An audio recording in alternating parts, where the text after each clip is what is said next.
2002, the last true developmental territory with a legit graduating class. The OVW5, Benjamin, Orton, Bautista, Lesnar, Cena. They all interacted in OVW, albeit dark matches on things like heat or velocity.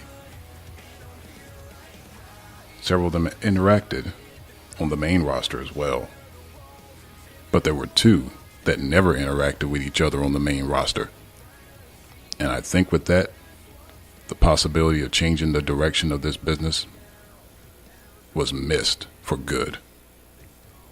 From the studio at the Connecticut School of Broadcasting in Charlotte, this is Adrian Brown with As the Buckle Turns.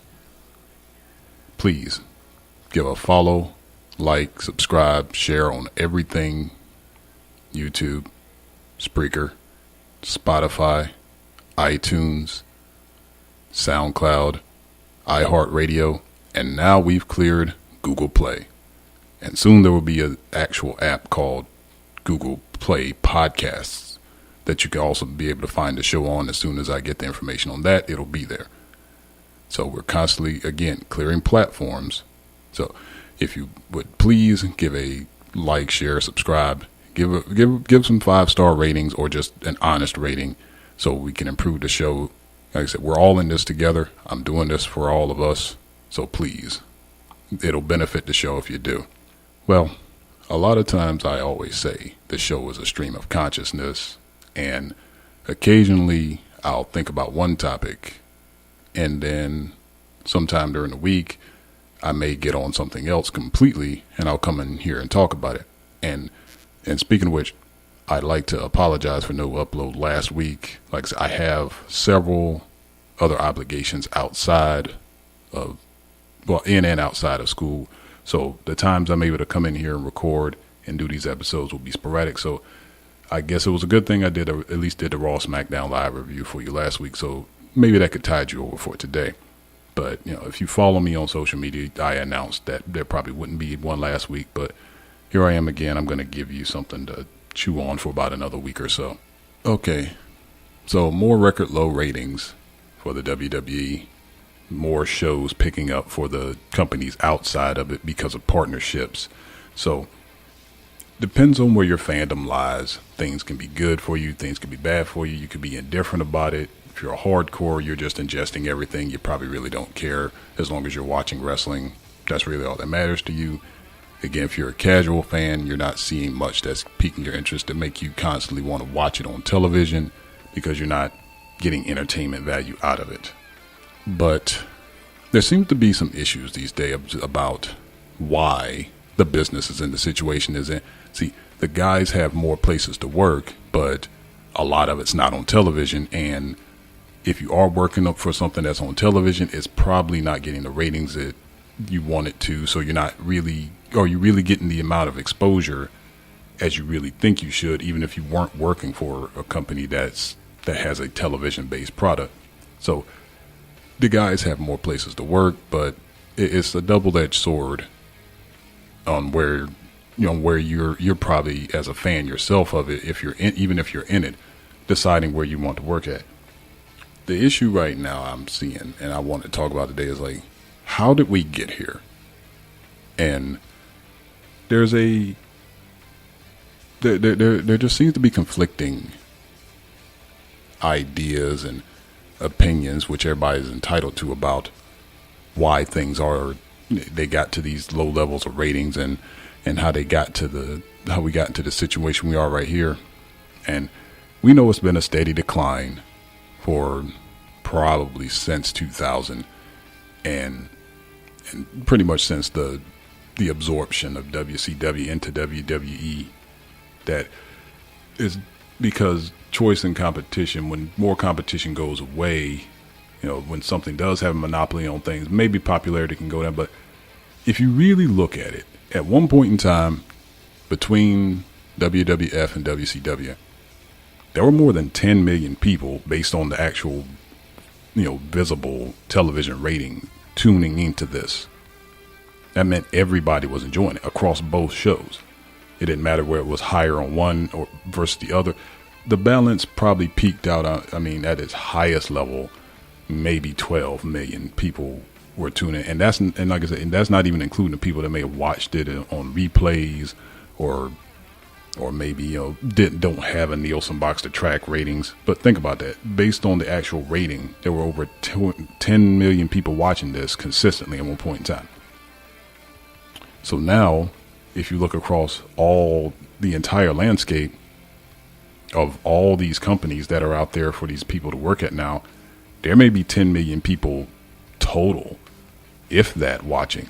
Because when you got the WWE basically sinking down into TNA's highest ratings, that's a huge problem. I mean, we've gone from 10 million people to basically 2.5 million people watching. And you wonder why I say the current hardcore fan base is the minority. This is what we mean. Because if the actual majority has left, if there were 10 million people before and there's only 10.5 now, what's remaining is the hardcore audience. This is why we say they are just simply a vocal minority.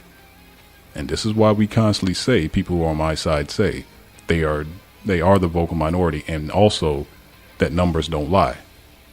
Because if we've sunk this far, let's be honest, if you do the math here, I believe 7.5 is greater than 2.5. It's simple math. And again, I wonder how we got here.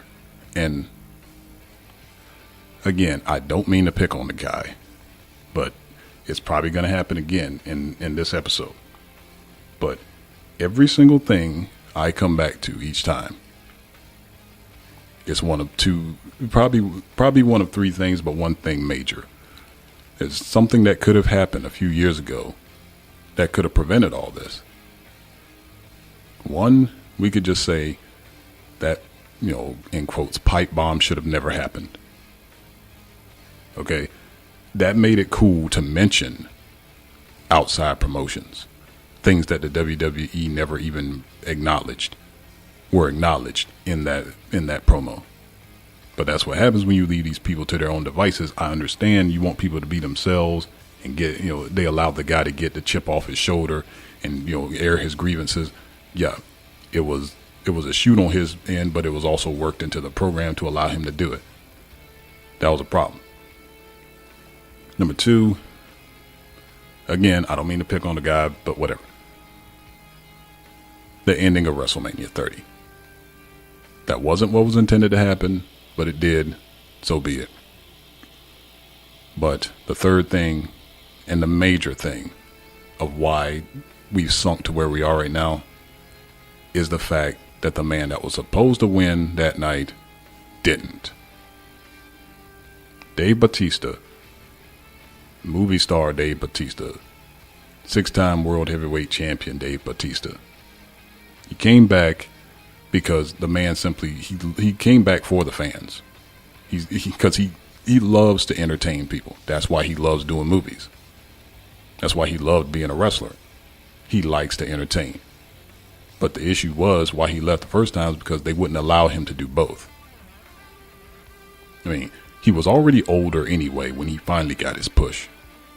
And he broke out as opposed to Randy Orton in Evolution.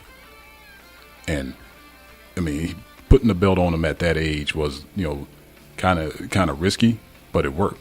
The guy proved himself above the guys that they had, they probably had more money invested in Cena, Orton, and Lesnar than they did in him. Well, actually, no. There was probably more money invested in Batista Lesnar and Orton than there was in Cena. Because I even think John Cena had said that. But to be honest, Orton and Lesnar were probably going to be the guys that were going to be on top and not Batista. But that's what happens sometimes. There are some people who just handle their role so well and they break out and it's unexpected that you can't help but, give them the ball and hope they run with it. And he's one of those guys that it succeeded with. And his ability to entertain, no matter whether he wanted you to hate him, no matter whether he wanted you to love him, made him valuable to anything, anywhere on the card, as a tag team wrestler, as a single wrestler, as your top face, as your top heel, as your mid-card guy. He could elevate anybody simply because of the fact he could handle all his bases. Because that's what an entertainer does. A true entertainer can handle, can make himself visible to you no matter where he is. Even the lowest level actor can make his role stand out, no matter if he's the supporting actor or just a guy that's even in a couple scenes. You don't have to be the lead actor to stand out if you make your role undeniable to the people that are watching you. And that's something that I wish these up and coming wrestlers would understand, rather than wanting to just flip out 100 times and kick each other and forearm each other in the face a gazillion times in order to get pops. That's not how this really works. A guy like Batista, he understands. And he always did. But what if he won at WrestleMania 30? Because I will constantly, and this isn't a new take. Trust me, this is something that's been going on ever since, since probably the end of 2014 after he had left the second time. Because the first time, again, he wanted to do movies and they wouldn't let him. And even though he worked out through his contract, they still didn't really give him the greatest of send-offs. So it seemed like he was being a crybaby, but he wasn't. But he's a company guy. And if he had won at WrestleMania, I started thinking about you have to go back to 2014 and think about the landscape that was going on. There was the Authority running around. There was the Shield that finally went face after working with the Authority and protecting Randy Orton as the corporate champ. The Yes movement was on fire, if you can say that. The Wyatt family were starting to break out, especially Bray Wyatt as their figurehead. Rowan and Harper, they were doing their thing as tag team specialists underneath Bray's tutelage. You had the Real Americans with Cesaro and Jack Swagger, led by Zeb Coulter, doing their thing. The New Day hadn't come together. Kofi was still putting on good matches. Ziggler was doing his thing. Barrett was still around. So was Sheamus. Those two were still having this weird, like, physical chemistry that the two of those guys had in matches together. And so the roster itself was still in decent shape, but it was still things lacking. Guys from NXT were still coming up. Rusev was really starting to find his way. Big E was starting to find his way a little bit. It's like the roster, it was in a good place, but it hadn't really quite had that push over the top that it needed. Lesnar came back. He beat The Undertaker at WrestleMania. So, he had his little, he was getting this little beast push ever since he came back in 2013. So, like I said, the roster was, it was doing its thing, but something was lacking. A real legitimate push over the top was needed. A legit star, something or somebody was missing. And if I really, really look at it, I think Batista saw that himself when he was still in Hollywood, in between doing those movies, and he wanted to come back for those. Like, he had signed a 2-year contract, if I'm not mistaken, and he saw this probably from the sidelines. He's like, what? It's kind of in a similar Randy Couture situation. When the heavyweight division was weak, he decided to come back and he just, beat Tim Sylvia for the title again. Side MMA rant. Y'all know that's what I do here. I think Batista saw that himself. So, if we go through Batista coming back in January 2014, and then a few days later get announced he'd be in a Royal Rumble. Supposedly, a lot of people believe Daniel Bryan was going to win it that year. I don't know where that came from. Like I said, I had just started tuning back into wrestling, especially the WWE, towards the end of, well, maybe the middle of 2013. I took a couple years off from watching it full time. I was transitioning, in life and things like that. So, if Batista had won, I'm just going to get into the things I believe would happen. So, Daniel Bryan had to give the title up a month after he had beaten Kane at Extreme Rules, I believe it was.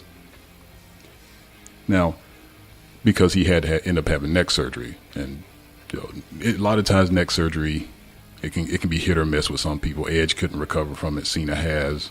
Some people can, some people can't. So, Batista has been relatively healthy in his career. He doesn't have as many miles on his body now as from being in Hollywood as long as he has, but he still kept himself in good shape. He even managed to get an MMA fight in while he's been gone from the WWE. So, if Batista had won at 30,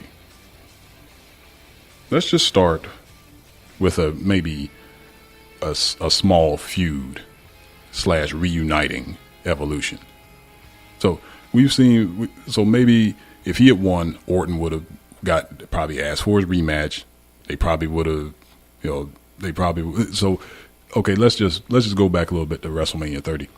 So let's just say Triple H does lose to Daniel Bryan, and they never put in that stipulation that he would get put in the main event. Batista goes on to win the title like he was supposed to if they had just kept it simple. So Randy asked for his rematch. So Triple H plays the peacemaker after the rematch. After Batista beats him anyway, he stays WWE World Heavyweight Champion. Maybe a soft reunion of Evolution happens. And then, so a soft reunion happens. So that creates a 3-man faction. So you got to remember also, there are also 2 other 3-man factions running around at that time. Number 1, of course, is the Shield. Rollins, Reigns, Ambrose. So we know there were big plans for all 3 of those guys. You could tell they wanted those 3 guys to probably break out and be some sort of stars in a way, a different version of Evolution on their own. They just never had a Ric Flair type veteran mouthpiece, experienced guy with them. But if you think about that, they had already had the feud they had between them initially was already perfectly executed. Now imagine if Batista had the title and they feuded with those guys on an individual basis. I mean, the matches between the 6 of them, you could have interchanged parts and eventually, maybe even had some sort of weird little gauntlet match between the 3. That could have elevated those guys even further, because I think all 3 of them probably needed more seasoning. And you could also think of it this way. Think about the Wyatt family as well. A lot of people believe Bray was so close to probably being, I don't know, Undertaker status, which is a little bit weird to me, but whatever. So, say they go on to say the soft reunion of Evolution goes on to beat the Shield or whatever in a nice little feud. So, next up is the Wyatt family. See, you can understand. Over 20 title reigns between the 3 active guys of Evolution. Okay, those 3 guys can help anybody. You saw what they did for the Shield. Imagine what they could have done for the Wyatt family. And then again, with feuds with these guys, there may have been no need to break them up as weirdly as they did the first time anyway. And individually, we wouldn't have all 6 of those guys run around in purgatory like they are these days and with no direction. See, it would have given them more time to flesh out their characters, flesh out themselves as units as well. So when it came time for both of those factions to break up, they would have been further along. I mean, could you imagine? I mean, you got to think about it too. Because the fans were hating so much that Batista was going to win the Rumble, and they wanted Roman Reigns to eliminate him that night anyway, when they actually, quote, were still liking the guy. Imagine when it finally came down to it, if Batista and Roman Reigns had a legitimate match for the WWE World Heavyweight Championship, that would help out Roman Reigns so much right now than anything. He could have given him a chance to work with a guy who's just seasoned as anybody else in that roster, who's worked with legends and worked beside and wrestled against legends in his career as well. And Batista's on that level now, so he could have given Roman Reigns a more credible opponent to elevate him to the status that the WWE wanted him in the first place, and maybe the fans would have accepted even more. And if you also think of it this way, Bray Wyatt could have been further along as well with the exact same formula. See, if Daniel Bryan holding those titles wouldn't have done that for either of those guys. And Daniel Bryan being out and having to forfeit the titles and having Cena having to win the vacated title, it did nothing for the business, for the company and the business anyway. So why didn't you just put it on a guy you knew would benefit the company and benefit the guys in the locker room? See what I'm saying? You got to understand. The guy holding the title makes it important. The title doesn't make the guy important himself. See, wanting to get it off him is just as important as wanting to put it on someone else. And even if the guy, even if say Reigns or Wyatt didn't beat the guy that he would have had with Triple H and Orton by his side and everything, it would have benefited. It's like you would have never had to break either of those factions up. They still would have had backup, so everybody would have been an even playing field. So think about it. Eventually, some awesome triple threat gets set up between Batista, Reigns, and Wyatt, or a crazy 9-man tag match, Texas Tornado tag match or something between all three factions. There are so many ways you could have gone with this before you actually had to split any of those groups up. That's long-term booking. That's long-term story building. And that's how it's supposed to be done. Not one-offs See, that's the problem I see too. These people, they're writing the shows week to week instead of month to month. Say what you will again about the short matches and things in the Attitude Era. That's the one thing Russo and Ferrara always did. They always booked and wrote for the next season. They treated it like it was a television show. But see, these guys now, they're literally writing it like it's a weekly sport. That's not how it's supposed to be written. This is a television show. Treat it like one. And then I also look at the roster at that time. There are certain people that I know, these fans, they just love these guys. And imagine, again, if Batista's still on the roster, having to work with some of your fan favorites who didn't have anybody else to build them up. So one guy that always came up a lot was Cesaro. Cesaro, like I said, he came up through NXT after his runs on the Indies and ROH and things like that. So he had a built-in fan base that wanted to see him succeed, which is okay. But again, Cesaro only wants to be a great wrestler. So if you were able to get this guy to work with a guy like Batista, somebody who focuses more on being a star and entertaining the people, rather than wanting to put on a classic match.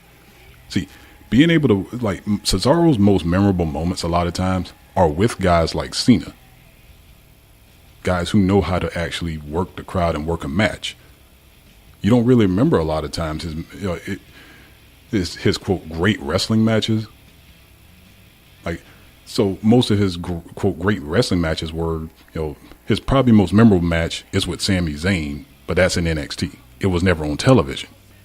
But his most memorable matches on television were always with a guy like Cena. Guys who know how to be a star, guys who know how to actually work. That's important. So imagine if if Coulter and Swagger are still by his side, and they never united him with Heyman or anything like that, and the Real Americans were still a thing. So again, you got to keep these guys together because again, you got Evolution still together. Now this is long-term booking, and this is like extreme considering Triple H is still an executive, but whatever. So keeping the real Americans together, never breaking them up, and never putting Cesaro with Heyman. Think about that. If Cesaro works his way to facing Batista, he'd be further along now as well. He wouldn't be in a useless tag team with Sheamus. There would have been no ridiculous 7-match series that had zero payoff. There'd be no silly little multi-entrances with you know how they're doing things with that guy now. So Batista would have been able to elevate Cesaro even. Think about where he'd be right now. See, like I said, I'm also thinking this in the aspect of these fan favorites that people are thinking are getting the shaft and getting fed to people like Cena and things like that while they were, during those days. So, like I said, I'm not booking Batista to actually lose the title. Just think of this is all hypothetical, and think how much better off the talent would be if you have a champion that could have actually been working rather than a champion who had to forfeit the title in only a couple months just for a simple feel-good moment at the end of WrestleMania.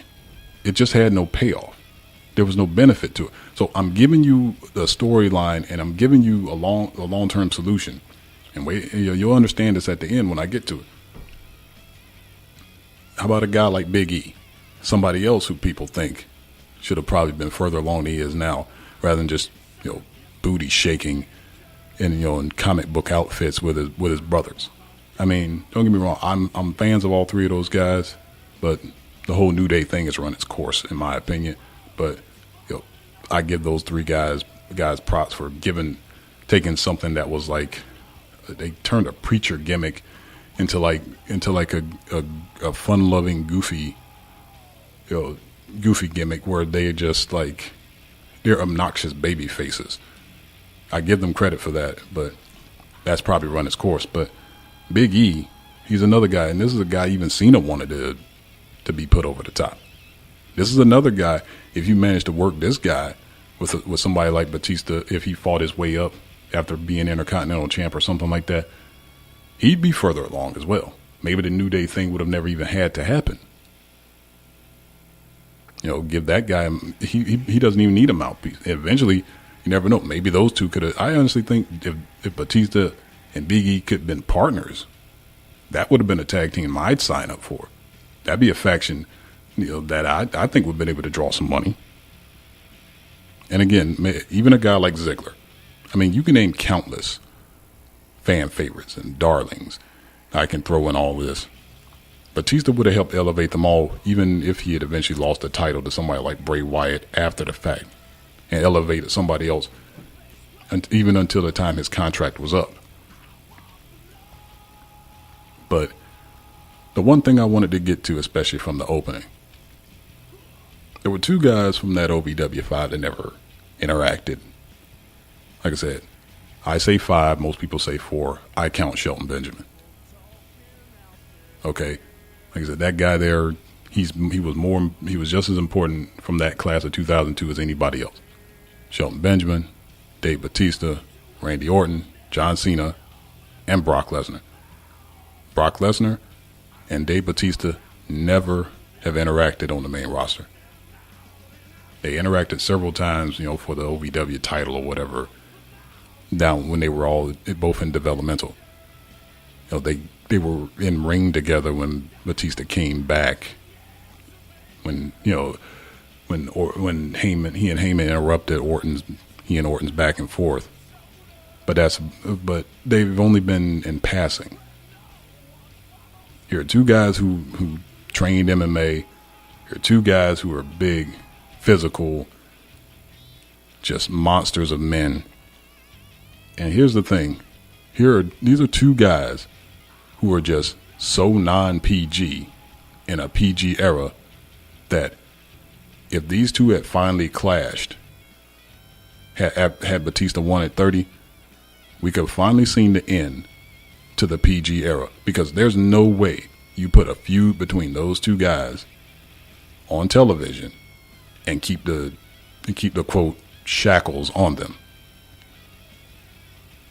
These two could have ushered in the end of an era and started beginning of something even better. I'm talking I'm talking like epic promos. I'm talking physical matches.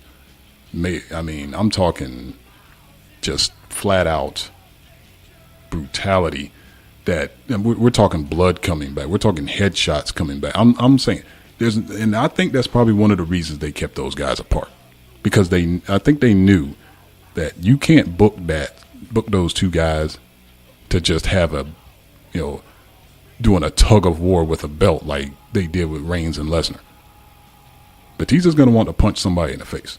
Lesnar's going to want to throw somebody. And that probably would have warranted a pull apart brawl, not just with the locker room, but with the crowd. These two guys here, had they finally, we're talking a guy who beat the Undertaker's streak at WrestleMania, and a guy who would have been, coronated with a title twice at WrestleMania. Think about that. Rocket came back, had this like epic run. Batista comes back, says he's going to win the Royal Rumble, says he's going to win the WWE World Heavyweight title, does both, and those two end up colliding. I don't know, we'll say, well, maybe SummerSlam or something like that. And at that point, you can book that however you please. But either way, there's no way you can keep that PG. No way. And I think they both would have accepted that. They both have said they're not fans of the things they have to do to keep things PG. That's one of the main reasons Batista left. And they could have put an end to it completely, because there's no way. It was like, even if Lesnar had beat him for the title, there's going to be a rematch. And there's going to be some crazy trilogy probably would have culminated like WrestleMania 31. Trust me, if you long-term book everything I said right here, imagine where the business would be right now. I don't mean just WWE. I mean the entire business. There would be something for everybody. Everybody's favorites would be elevated. Maybe even NXT wouldn't be the cesspool it is right now, just churning out robots with good entrances. Maybe the whole entire attitude of it would have changed, because even like I said, Triple H would have been in the middle of it, up there on the main roster, still being alongside Batista, and the whole entire mood of NXT would even change. And we still wouldn't be churning out these guys who are getting no reaction. Simply, but only the reactions they're getting are from their built-in followings from obscure wrestling organizations that majority of us don't know about, except the people who are in the wrestling bubble. I'm not saying that all of that will result in pushing everything back to the 3s and 4s range. I'm not saying any of that at all. But trust me, if you can imagine everything I laid out there, it'd probably be better than it is now. And also, these smaller guys wouldn't constantly be getting hurt wrestling heavyweights like they shouldn't be, instead of risking injury as much as they are right now, because I don't think that's fair to either side. Nobody wants to see anybody get hurt. I know I don't. And you shouldn't want to either. So before I get off here, I'd also like to, mention a few other things. This will probably set up what I really wanted to talk about today, but I'll probably get into it next week. There's lots of talk about second Mae Young Classic coming. Another situation. I don't know if most of you even got a chance to see that. If you have, go check it out on the network if you want to. The first Mae Young Classic, it's an all-female tournament, and there are rumors out there about an all-female special event coming for WWE. If I'm not mistaken, Reality of Wrestling has done it a couple times, and it's been somewhat of a success. And I give props to the women who are out here right now. They are just super physical and super aggressive with each other. They're really trying to step their game up, trying to, quote, keep up with the guys and things like that. And I will give them all props for that. Women are starting to, really get after it. But I'm wondering if it's really worth it in the end with some of the things that are going on with things like Charlotte's injury, people, certain women getting released for wanting to actually be stars and things like that. But again, I've got a whole show dedicated to a topic like this coming soon, and I don't know if it'll go over well or not, but you know what? This is the stream of consciousness that comes from my head. I pick a topic and go on it, and that's that. This as the buckle turns for this week. A new show, like I said, drops every Saturday, if at all possible. Again, like, share, subscribe on all platforms. Everything will be linked to the descriptions in these videos / posts on any podcast directory that you come to. So again, until next time, this is Adrian. This is As the Buckle Turns. I'll see you next time.